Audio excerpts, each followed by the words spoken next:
नमस्कार मंडळी, आपले सण आणि उत्सव या उपक्रमात आपल्या सगळ्यांचं मनपूर्वक स्वागत। मंडळी, आजच्या भागाला सुरुवात करण्याच्या आधी आपण गणरायाची प्रार्थना करणार आहोत। वक्रतुंड महाकाय सूर्यकोटी समप्रभ निर्विघ्नं कुरु मे देव सर्व कार्येषु सर्वदा। मंडळी, आजच्या भागामध्ये आपण गणेशाची कोणती कथा बघणार आहोत ते मी तुम्हाला सांगते। प्रत्येकाच्या मनामध्ये वेगवेगळ्या देवाबद्दल नितांत आदर किंवा श्रद्धा ही असतेच असते, पण सगळे देव हे कसे समान आहेत? देवाला केलेला नमस्कार हा सर्व देवांनाच कसा मिळतो? ज्या देवावरती आपली भक्ती असते, ज्या देवावरती आपली श्रद्धा असते, त्या देवाला केलेला नमस्कार सुद्धा कसा सर्व देवांपर्यंत पोचतो हे प्रगट करणारी ही कथा आहे। आपल्या गणेशानी एका अतिथीला हे पटवून दिलं की विष्णू आणि गणपती यांच्यामध्ये भेद नाही आहे। ती कथा आता आपण पाहणार आहोत। मंडळी, काय होतं माहितीये का? एकदा मयुरेशपुरीमध्ये पार्वती मातेच्या घरी एक विश्वेदेव नावाचा एक अतिथी येतो। पार्वती माता त्याला सांगते की तुम्ही आता जेवूनच जा, जेवायला थांबा। तो म्हणतो ठीक आहे। आणि ज्या वेळेला आता जेवायला सुरुवात करणार किंवा आता त्या पानावरती बसणार, तेव्हा त्याला आठवतं की आपण विष्णूला नमस्कार करून तीर्थ घेतलेलं नाहीये, आणि म्हणून तो काही जेवायला तयारच होत नाही। हे कळल्यानंतर गणराय त्या ठिकाणी एक चमत्कार घडवून आणतात। गणराय स्वतःच विष्णू रूप होतात आणि मग त्या अतिथीला विष्णूचं दर्शन घडतं आणि मग तो अतिथी आनंदाने भोजन करतो। आता त्या अतिथीचं जेवण तर झालेलं आहे, भोजन तर झालेलं आहे, पण इथे गणपती बाप्पा मनामध्ये विचार करतो की असा देवांमध्ये भेद जो निर्माण केला जातो आहे तो खरा माणसांनी केला नाही पाहिजे। मग त्याच्यासाठी गणपती बाप्पा काय करतो बघा, त्याची कोणती किमया साधतो बघा। त्याच नगरामध्ये मंडळी, त्याच नगरामध्ये वशिष्ठ ऋषींचा नातू पराशर हा सुद्धा राहत असतो। एक तो छोटासा मुलगा आहे। त्यावेळेला त्याचं वय खूप लहान असतं आणि हा पराशर काय करतो, त्या विश्वेदेवासमोर खेळण्यातली पूजा आरंभतो। म्हणजे तो मातीचा गणपती बनवतो। त्या मातीच्या गणपतीला वाळलेली जी म्हणजे झाडांची जी वाळलेली पानं आहेत त्या पानांची माळ बनवून हार म्हणून तो त्या गणपती बाप्पाला ती माळ अर्पण करतो।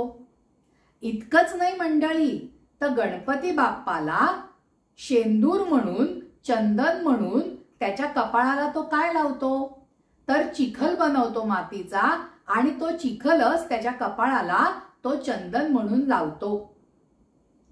मातीचे मोदक तयार करतो आणि त्या मोदकाचा नैवेद्य त्या मातीच्या मूर्तीच्या समोर ठेवतो। पण तो बाल पराशर, जो छोटा मुलगा आहे, तो आता हट्ट धरून बसतो की गणपतीने हे मोदक आत्ताच्या आत्ता खाल्ले पाहिजेत। मी आता गणेशाची पूजा केलेली आहे, नैवेद्य दाखवलेला आहे, तर गणरायाने माझे हे मोदक आत्ताच्या आत्ता येऊन खाल्ले पाहिजेत। तो विश्वेदेव नावाचा अतिथी हे सगळं पाहत असतो बरं का। मग गणपती बाप्पा काय करतात? गणपती बाप्पा त्या मातीच्या मूर्तीला सचेतन करतात, तिच्यामध्ये स्वतः प्रगट होतात आणि ती सगळी पूजा, त्या पराशरनी केलेली सगळी पूजा गणपती बाप्पा स्वीकारतात। इतकेच नव्हे तर त्याचे मोदक सुद्धा भक्षण करतात। हे पाहिल्यानंतर मात्र त्या विश्वेदेवाला कळतं की आपण कोणत्याही देवाचे भक्त असलो तरी सुद्धा आपल्या मनातला भाव महत्वाचा आहे. आपल्या मनामध्ये जर का भाव उत्तम असेल, अगदी प्रामाणिकपणे आपण त्या देवाची भक्ती करत असू, तर ती जी भक्ती आहे, ती जी पूजा आहे, ती परमेश्वराप्रती अर्पण केली जाते. मग ती सचेतन मूर्ती असो किंवा अचेतन मूर्ती असो.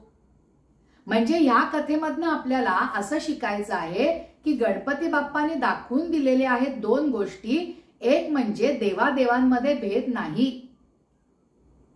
आता ज्या वेळेला गणपती बाप्पा त्या मातीच्या मूर्तीमध्ये प्रगट होतो, त्यावेळेला तो विश्वेदेव भारावून जातो, आश्चर्यचकित होतो आणि त्या सचेतन झालेल्या गणेश मूर्तीकडे एकटक पाहायला लागतो मंडळी. आणि गंमत काय होते माहितीये, कधी त्याला त्या गणेश मूर्तीमध्ये विष्णू रूप सुद्धा दिसायला लागतं. त्या मातीच्या मूर्तीमध्ये कधी गणेश रूप दिसतं, कधी विष्णू रूप दिसतं. म्हणजे ह्याच्यामधनं आपण बोध काय घ्यायचा आहे, ह्या ज्या प्रतिमा आहेत, विष्णू काय किंवा गणेश काय, याच्यातलं अंतिम तत्व जे ईश्वर तत्व आहे ते एकच आहे, हा बोध आपल्याला घ्यायचा आहे. हे सांगण्याचं कारण म्हणजे हल्ली आपण समाजामध्ये बघतो मंडळी, प्रत्येकाचा देव हा वेगवेगळा असतो आणि स्वतःच्या देवाची तो मनोभावे पूजा करत असतो, भक्ती करत असतो. केलीच पाहिजे, त्याच्यामध्ये हरकत घेण्यासारखं काही नाही मंडळी. पण आपण आपल्या देवाची भक्ती करत असताना दुसऱ्या देवाच्या प्रती किंवा दुसऱ्या देवाची जे लोक भक्ती करतात त्या भक्तांप्रती आपल्या मनात आकस तर निर्माण होत नाही ना, की माझाच देव श्रेष्ठ, असं तर अहंभाव आपल्याला येत नाहीये ना.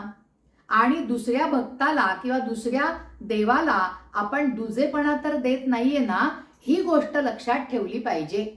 या कथेचं तात्पर्य तेच आहे. तुम्ही कोणत्याही देवाची मनपूर्वक पूजा करा, ती अंतिमतः जे ईश तत्व आहे त्या ईश तत्वापर्यंतच मंडळी जाते.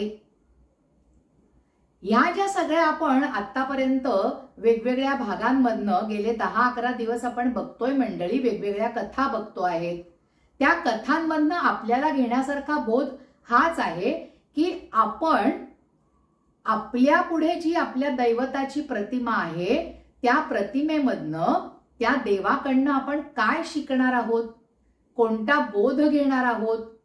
म्हणजे आत्ताच्या कथेमधनं सर्व देव हे समान आहेत हा बोध आपल्याला मिळाला.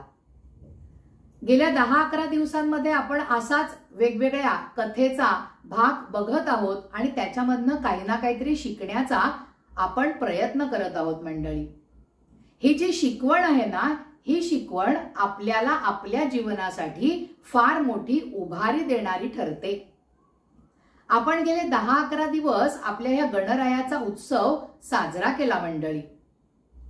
त्या गणपतीचे जे सद्गुण आहेत ते सद्गुण आता या 10 दिवसांमध्ये आपण आपल्या मनामेंदूमध्ये नोंदवण्याचा प्रयत्न केलाय का, ह्याचा सुद्धा लेखाजोखा आजच्या अनंत चतुर्दशीच्या दिवशी घेणं अतिशय महत्वाचं आहे मंडळी.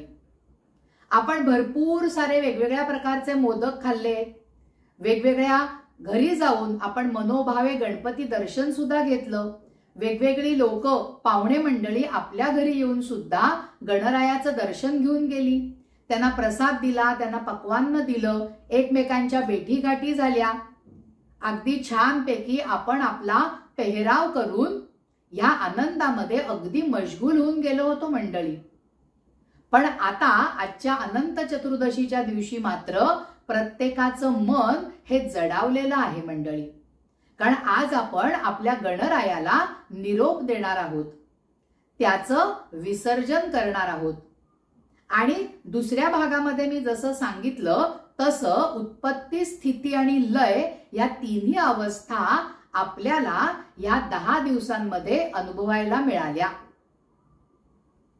आज आपण गणरायाचं जरी विसर्जन करत असलो तरी संस्कृतमध्ये त्याच्यासाठी काय म्हटलं जातं मंडळी, इष्टकाम सिद्ध्यर्थम पुनरागमनाय च, म्हणजे आमच्या मनातल्या ज्या इच्छा आहेत त्या पूर्ण करण्यासाठी तू परत ये. पण आपण मराठीमध्ये काय म्हणतो मंडळी? मराठीमध्ये आपण म्हणतो गणपती बाप्पा मोरया, पुढच्या वर्षी लवकर या. असा अगदी भावपूर्ण निरोप आपण आपल्या गणरायाला देत असतो. मंडळी, आपण आजच्या भागामध्ये सगळे देव कसे समान आहेत याबद्दलची जी कथा आहे ती कथा समजून घेतली.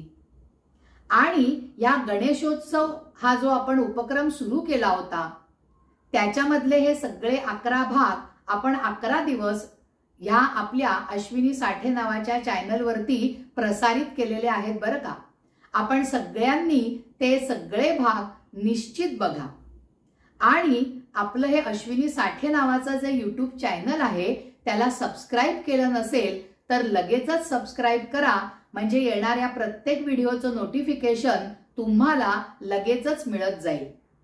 आणि आता आपण सर्वांनी आपल्या गणरायासाठी एकदा मोठा गजर करूया आणि आजच्या भागाला आपण विराम देऊया.